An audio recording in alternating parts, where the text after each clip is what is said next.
Hello everybody, welcome back to Screenstars, welcome to another PlayStation review. Today's review is for Road 96 on the PlayStation 5, however it is also available on the PlayStation 4. Now what is Road 96 you may ask? Well, it is a narrative heavy like adventure game, like a road trip game. It has just been released just today on the PlayStation and it is priced at around £15 in the UK. So it's quite a unique game. This, it's like I say, it's like a road trip, and you're based on. It's like there's like this dictatorship, this fictional country. It's run by a dictator, and you're trying to cross the border basically to get your freedom. And there's a series of teenagers, and you kind of play these teenagers, and they're all silent, if you like, trying to cross the border. And you do this in a number of ways. You do this by hitchhiking and things like that. Anything you can do to basically get you as close as you can to the border. And then you've got to, once you get to the border, is kind of get creative on how you're going to cross the border. Along the way, you will meet a multitude of colourful characters who will help or hinder you depending on the choices you make. And that is the big thing about this game, is every game is unique and different. Now, when you first put the game on, it will ask you a series of questions. And that is essentially to tailor the game to your liking. You know, it will ask you, what kind of movies you like, what you get out of movies, so on and so forth. And if you kind of answer them honestly, it will tailor it to the kind of things that you enjoy. It might make it a little bit scary, it might make it a little bit more action heavy, so on and so forth. And I really liked that. Now it's spaced over like a numerous chapters. I don't know, it might take you an hour and a half to do with like each chapter. It's not a particularly long game, but the replayability factor here is very, very high, like I say, because no game is the same. You can make significant choices in this game that will kind of affect how certain chapters will play out, and it will feed into the overarching story. And like I say, you will meet these different characters along the way on your travels, and they will, like I say, you will meet them under different circumstances, and like I said, they'll help you or hinder you depending on the choices that you make. And I found it actually really, really fascinating. Now, you guys know that I am all about, relaxing games, all this kind of stuff. But I wasn't 100% sold on this. And then when I looked into it a little bit more, I saw it was a very, very popular game and well-reviewed game.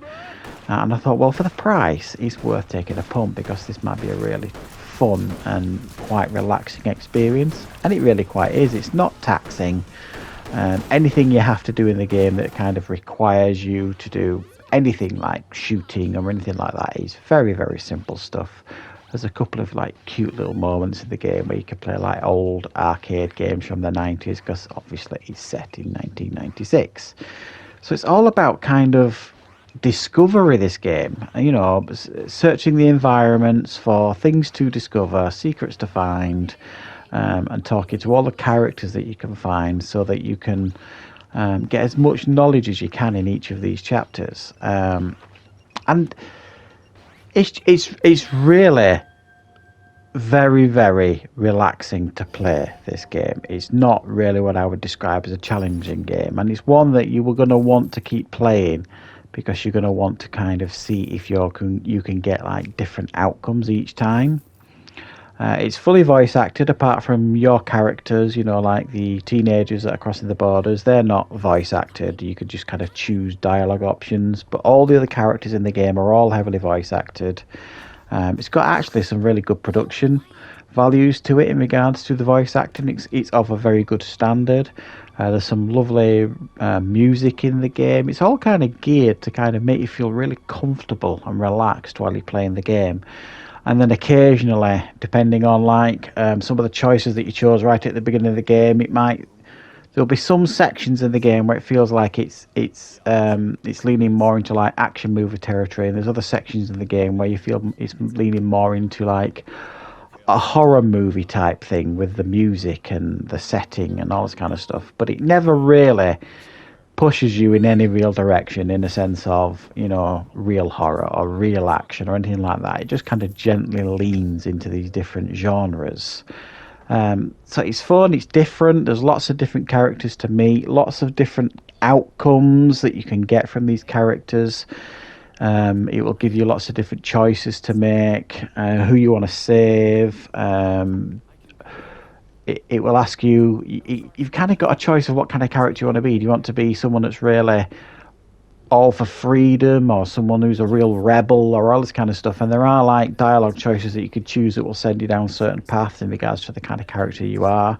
Do you want to be like one of these rebels that's really fighting for the freedom of the country, or do you want to be one of these who is leaning more onto the dictatorship side of thing? And you really can make your own decisions in that sense. It's got like, there are collectibles to find as well along the way. Some quite easy trophies to win as well. I mean, the first 3 trophies that I won on this game were all gold trophies. So if you want to bump up your trophy cabinet on your PlayStation, this is a good game to do it with. There's like an eating and drinking mechanic, because as you go along the road trip, if you don't find money, because you're going to need money to buy like food, or you can get yourself a taxi or things like that. You can find or steal money along the way, so you're going to need to like buy little bits of food. I mean, occasionally you will find food lying about that will bump up your energy levels. You can see the bar on the top left hand side. You've got to keep your energy levels up. It's never really been much of a problem on the chapters that I've played. You can find little bits of money to buy bits of food and energy bars and drinks and this kind of stuff to keep your energy high. It doesn't really seem a particularly effective mechanic, but this is something a little bit different. If you're looking for games that give you something that's a little bit different, and you like to take a punt on a game that, you know, stands out from the crowd a little bit, that isn't particularly expensive, I can't really give you an awful lot of negatives on this game, other than it's fairly slow paced, and, you know, if you're a bit of an adrenaline junkie with your gaming, this isn't going to be something for you. If you like heavy narrative driven games, then this will be for you. It's something a little bit different. It's a really, really good game. It's got good production values, and actually I'm having a pretty good time with it, so I'm going to give this one an 8 out of 10. Lots of replayability. It's one of those games you can put on for 2 or 3 hours on a Sunday afternoon and just sit back and relax and play it and have a little bit of fun with something different. So I hope you enjoyed this review, everybody. Thank you very much for watching. And of course, I'll be back with more reviews on the channel very, very soon.